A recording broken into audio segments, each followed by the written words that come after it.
4 साल के बीच में होता है और उसको कार्ड्स हम उसके सामने जल्दी जल्दी स्क्रॉल करते हैं।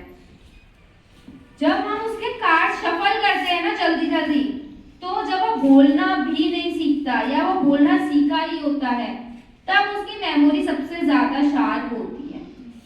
और जब वो उसका जो प्रोसेस है, जब एक मशीन उसको तेज चलना सिखाएंगे तो वो तेज ही चलेगी। अगर हम उसको धीरे चलना सिखा देंगे तो वो लाइफ टाइम प्रोसेस नहीं कर पाएगी।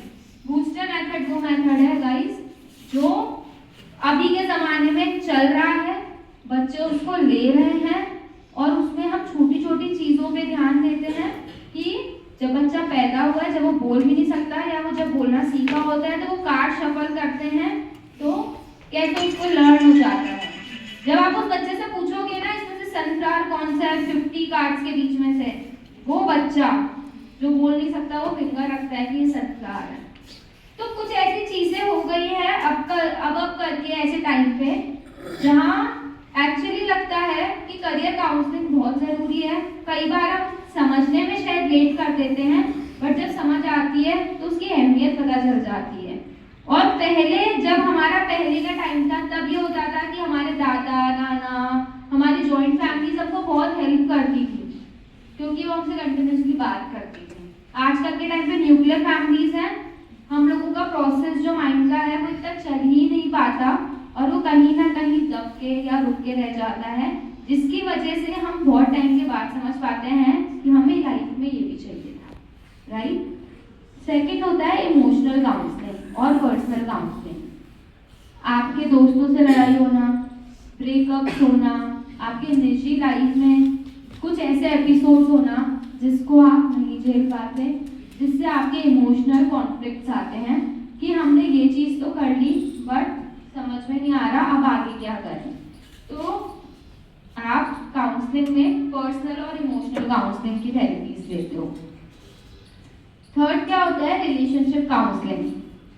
घर, शादी, आपकी फैमिली, जब आप इन सारे रिश्तों से डील नहीं कर पाते या इनको समझ नहीं पाते तो आपको टाइप 3 रिलेशनशिप काउंसलिंग की जरूरत पड़ती है, जिसमें आप एक्चुअली काउंसलर आपको हैंड होल्ड करता है ये समझने के लिए कि आपकी क्या प्रॉब्लम है, यहाँ से आपको दिक्कत आ रही है और यहाँ से आप आगे कैसे जा सकते हो, वो क्लैरिटी देना।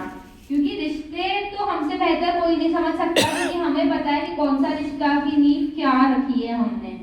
पर एक चीज काउंसलर जरूर हेल्प कर सकता है। जब पानी बहुत ज्यादा फ्लक्चुएट होता है तो क्या आपको पूरा दिखता है क्लियरली कि क्या है उस पानी में? नहीं दिखता। जब पानी स्टेबल होता है तब क्या वो दिखता है? ट्रांसपेरेंसी आती है। तो ये करता है काउंसलर। जब माइंड ही पूरा क्लटर हो रखा है तो समझ में कैसे आएगी बात? वो आंसर आप में ही छुपा है। काउंसलर सिर्फ आपको इतना सटल कर देता है कि आपको समझ में आ जाता है कि ये दिक्कत है, ये सॉल्व कैसे हो सकती है। तो रिलेशनशिप काउंसलिंग आपको उसमें हेल्प कर सकती है। फैमिली काउंसलिंग, जो भी फैमिली ड्रामास होते हैं, चाचा नाना ताऊ, जो भी हमारे साथ फैमिली में प्रॉब्लम्स आती हैं जिसको हम आगे डील नहीं कर सकते या हमको डील करने में प्रॉब्लम आता है, तो इसमें आपको काउंसलर हेल्प करता है। क्राइसिस एंड ट्रॉमा काउंसलिंग होता है जब हमको कभी भी कोई भी सिचुएशन में किसी भी लाइफ के स्टेज पे कोई भी ट्रॉमा हिट करता है। ट्रॉमा क्या होता है? जब भी आपके दिमाग में कोई भी प्रॉब्लम, कोई भी स्ट्रेस एकदम से हिट किया। आपको पता है ज्यादातर स्ट्रेस में लोग कब आते हैं? वो कभी ऐसे नहीं आते कि जल्दी जल्दी एकदम से बहुत स्ट्रेस हो गया। कोई एक इवेंट होता है जो उनको बहुत हद तक हिट कर जाता है। जब वो एक बार उस स्ट्रेस में आते हैं तो उनके बार बार आने के चांसेस थोड़े बढ़ जाते हैं।